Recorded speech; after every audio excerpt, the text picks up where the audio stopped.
नेमकी कशी घटना घडली आणि काय कसं शक्य झालं? जिल्ह्यामध्ये निवडणुका झाल्या त्यावेळी राष्ट्रवादी काँग्रेस, शरदचंद्र पवार पक्ष, काँग्रेस पक्ष आणि उद्धव बाळासाहेब ठाकरे यांचा शिवसेना पक्ष या 3 पक्षाचे मिळून 30 सदस्य निवडून आलेले.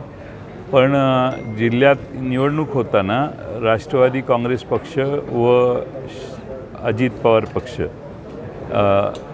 राष्ट्रवादी काँग्रेस अजित पवार पक्ष यांची आणि आमची ही बऱ्याच ठिकाणी आघाडी झालेली होती.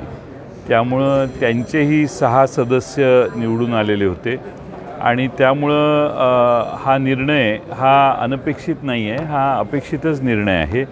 मी या निमित्ताने या जिल्ह्यात आमचे खासदार विशाल पाटील, माजी मंत्री माननीय विश्वजित कदम साहेब, त्याचबरोबर आमचे तासगावचे नेते सुरेश पाटील, त्याचबरोबर माननीय राष्ट्रवादी अजित पवार पक्षाचे नेते माननीय शिवाजीराव नाईक साहेब, अजितराव घोरपडे साहेब, विलासराव जगतापजी, त्याचबरोबर विक्रम सावंत आणि राजेंद्र देशमुख या सगळ्यांनी आम्हाला, आणि मानसिंगराव नाईक आणि मनोज शिंदे या सगळ्यांनी मिळून या निवडणुकीत आम्हाला जे सहकार्य केलं त्यामुळं हा आमचा यशस्वी झालं.